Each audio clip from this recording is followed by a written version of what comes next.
வணக்கம்.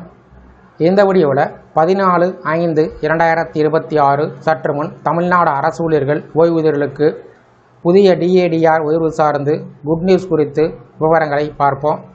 இந்த வீடியோவை தொடர்ந்து பார்க்குறதுக்கு முன்னாடி நம்ம சேனலை இது வரைக்கும் சப்ஸ்கிரைப் பண்ணாதவங்க இந்த வீடியோக்கு கீழே இருக்க ரெட் கலர் சப்ஸ்கிரைப் பட்டன் அழுத்தி சப்ஸ்கிரைப் பண்ணிக்கங்க.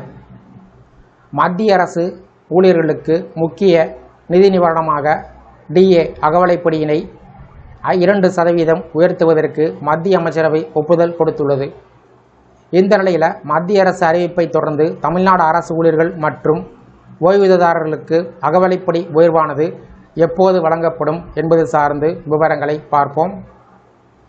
இந்திய பிரதமர் நரேந்திர மோடி அவர்கள் தலைமையில் நடைபெற்ற மத்திய அமைச்சரவை கூட்டத்தில் இந்த அகவலைப்படி உயர்வுக்கான முடிவுகள் எடுக்கப்பட்டது. இந்த அறிவிப்பு மூலம் மத்திய அரசு ஊழியர்கள் மற்றும் ஓய்வூதியர்களுக்கு கூடுதலான வருமானம் கிடைக்கும். அகவலைப்படி என்பது பணவீக்கம் அதிகரிக்கும் நிலையில் ஊழியர்களின் வாழ்க்கை தரம் பாதிக்கப்படாமல் இருப்பதற்கு வழங்கக்கூடிய முக்கியமான தொகை. அத்தியாவசிய பொருட்களின் விலை உயர்வு காரணமாக மக்களுடைய வாங்கும் திறன் குறையாமல் இருப்பதற்கு இந்த DA உயர்வு உதவுகிறது. இதனால் ஊழியர்கள் தங்கள் அன்றாட செலவுகளை சுமூகமாக நிர்வகிக்க முடியும். மத்திய அரசு வழக்கமாக ஆண்டுக்கு 2 முறை ஜனவரி மற்றும் ஜூலை மாதங்களில் அகவலை நிவாரணத்தினை திருத்தி அமைத்து வருகிறது.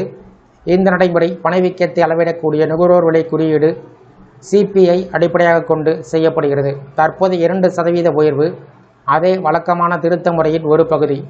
இதற்கு முன்பாக கடந்த அக்டோபர் மாதத்தில் அகவலைப்படி 55%லிருந்து 58% உயர்த்தப்பட்டது. இந்த உயர்வு 2025 ஜூலை 1 முதல் அமலுக்கு வந்ததுடன் நிலுவைத் தொகையுடன் வழங்கப்பட்டது. அதனால் ஊழியர்களுக்கும் ஓய்வூதியர்களுக்கும் ஒரு நல்ல அளவிலான நிதி நன்மை கிடைத்தது.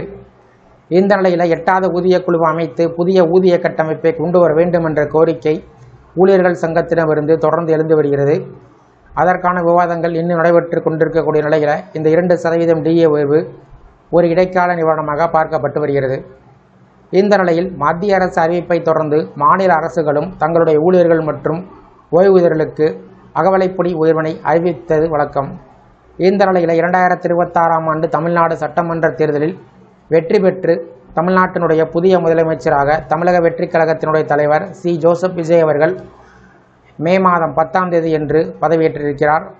முதலமைச்சராக பொறுப்பேற்ற முதல் நாளில் அதாவது 10/5/2026 அன்று 3 திட்டங்களுக்கு கையெழுத்திட்டார். இந்த நிலையில் 11/5/2026 அன்று தமிழ்நாடு சட்டமன்ற உறுப்பினர்கள் பதவியேற்பு விழா நடைபெற்றது.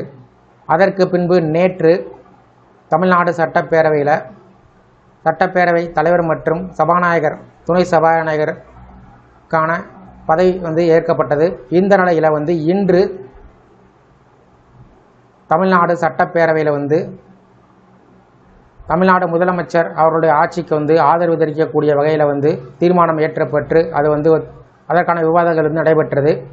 இந்த நிலையில் அடுத்து வரக்கூடிய நாட்களில் தமிழ்நாடு அரசு ஊழியர்கள் மற்றும் ஓய்வூதியர்களுக்கு அகவலைப்படி உயர்வு மற்றும் 5 மாதத்திற்கான அரியர் DADR ஜனவரி முதல் ஜனவரி, பிப்ரவரி, மார்ச், ஏப்ரல், மே இந்த 5 மாதத்திற்கான அறிவிப்புகள் வரும் என்று எதிர்பார்க்கப்பட்டு வருகிறது. இந்த வீடியோ குறித்த உங்களுடைய கருத்துக்களை கமெண்ட் செக்ஷனில் பதிவிடுங்க. இந்த வீடியோ பிடிச்சிருந்தா வீடியோக்கு ஒரு லைக் பண்ணுங்கள். இந்த வீடியோவை அனைவருக்கும் ஷேர் பண்ணுங்கள். நன்றி.